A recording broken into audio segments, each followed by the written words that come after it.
The San Jose Sharks look to start playing competitive hockey again as they head to Anaheim to face the Ducks.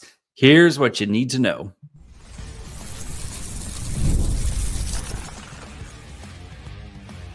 You're Locked On Sharks, your daily podcast on the San Jose Sharks, part of the Locked On Podcast Network, your team every day.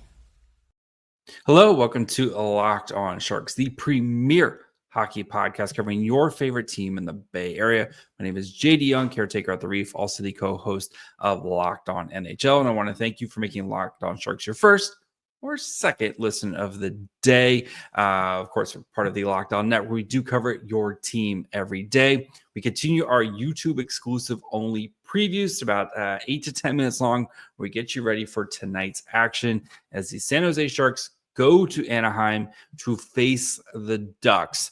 These two teams have not played since October, so these are completely different teams than the last time we saw these two. Of course, the Sharks played the Ducks like the second game of the season. Were shut out 2-0. They played them a couple weeks later and lost 3-1 in Anaheim. So this is the first time like Macklin Celebrini is going to be in the lineup for the Sharks as they face the Anaheim Ducks here. So let's get to know this Ducks team in this matchup a little bit better here.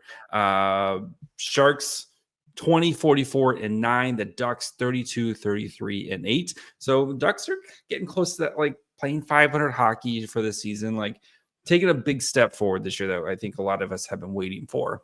Sharks are at 2.58 goals for per game, 31st in the NHL, 3.75 goals allowed, 32nd, 19.3% on the power play, 22nd, and then 74.2% on the PK, 27th.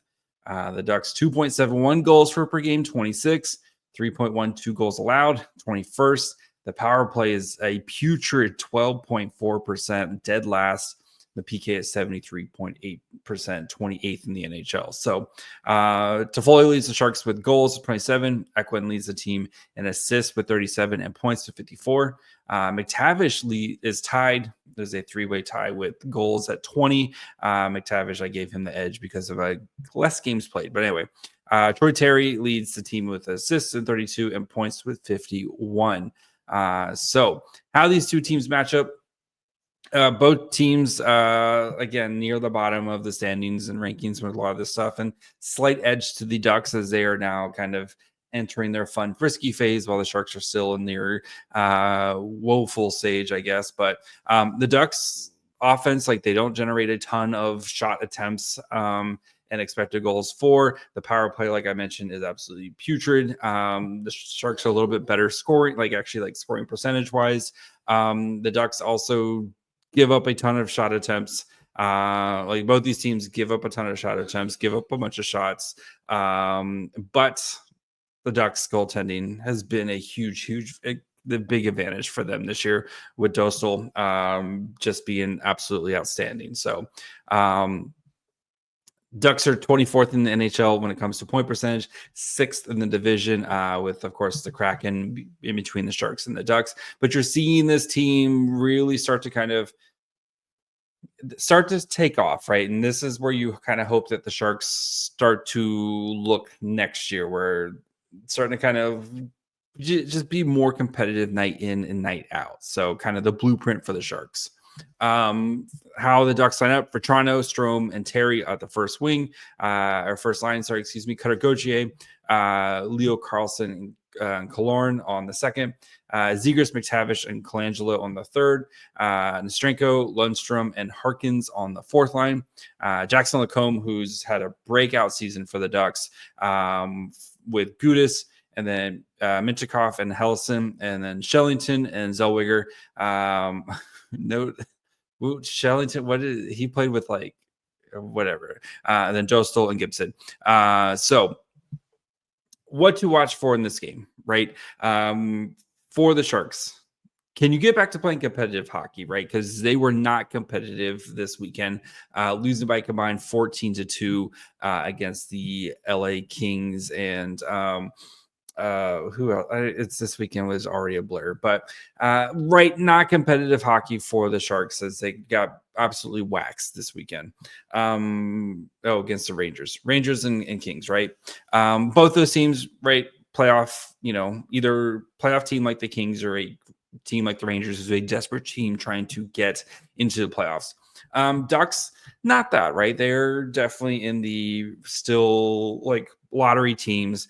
The Ducks are currently, as I'm recording this, I think they're 9th in the Tankathon standings, but there's a big mix of teams right there and kind of where they're at. So, right, this is still probably a top 10, picking top 10 this year for the Ducks. But for the Sharks, can you just get back to playing competitive hockey that we really had seen since the exit, like since the Four Nations break, right?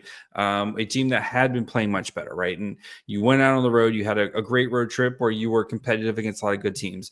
Even the home series, right? You were competitive against most of the teams except until there was the Caps game, which of course is the Caps.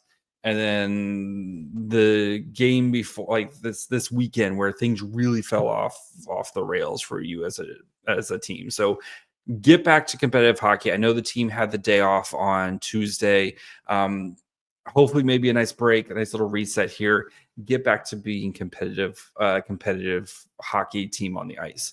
There is going to be some lineup changes. We know Luca Cagnoni and Patrick Giles both were sent back to the San Jose Barracuda. Some much needed reinforcements for the Barracuda as they are also kind of dealing with injury issues as well. Jack Thompson was called up, so he should slide in as well. I would assume he probably takes Cagnoni's role on the third pairing with Vlasic. We'll see how they match up. We won't know until actual Tuesday morning, but that will be my guess. So a little bit of just roster transaction news there. But I think these moves are mainly hopefully to try to give the Barracuda some reinforcements as they desperately need it. Anybody who tried to watch the Barracuda game this weekend knows the Barracuda could definitely use some help right now. So, but I do think going back to this game, right? This Ducks team has been playing a little bit better recently. I know they're 4-5-1 in their last 10, but they've had some solid wins in there, right? They beat the Rangers, they beat Boston, they lost to Toronto, and they lost to Carolina, and they also beat Nashville. So they are kind of playing a little bit better here. And I think for the Sharks, this is a big kind of challenge, right? And we've seen the Sharks kind of be challenged in these situations and rise to the occasion. So I want to see how the first period goes, right? Because you think back to some of these other blowouts, and then how do the Sharks respond? And they usually come out and they usually play really well. I expect to see the same thing. And this Ducks team, they're going to give you opportunities, right? They're going to give you plenty of shot attempts. The penalty kill is not good for this Ducks team, and the power play is absolutely pitiful for this Ducks team. So, one, don't take the dumb penalties that we saw, especially against the Kings, right? Where you're just constantly shooting yourselves in the foot. Looking at you, Noah Gregor. Looking at you, Ty Dellandrea. Stop taking dumb penalties. Stop giving it a team as bad as the Ducks when it comes to the power play. Just don't give them ample opportunities. So take care of what you can take care of there. Start the game quickly and try to kind of set your tone of hockey because I think that's what the Sharks need to do. And how do they respond to kind of getting their butts kicked for the past two games? So I do expect this to be a competitive game. I do think this is going to be, we're going to see a much better brand of hockey from the Sharks than we've seen the past couple of games. But I think the goaltending is the big equalizer. And I believe the Ducks just have better goaltending right now than the San Jose Sharks. Either if they run out Gibson or they run out Dostal, both those guys are just better right now than what the Sharks have. And I think that's going to be the big difference. So I kind of expect the Sharks to push the play in this game, but I think the goaltending is going to be the difference. I think the Ducks win this. We'll say 3-2 Ducks win this game. So Will Smith goal, but the Ducks win 3-2. So we'll break down this game on your next episode of Locked On Sharks, wherever you get podcasts. And of course, you can watch on YouTube as well.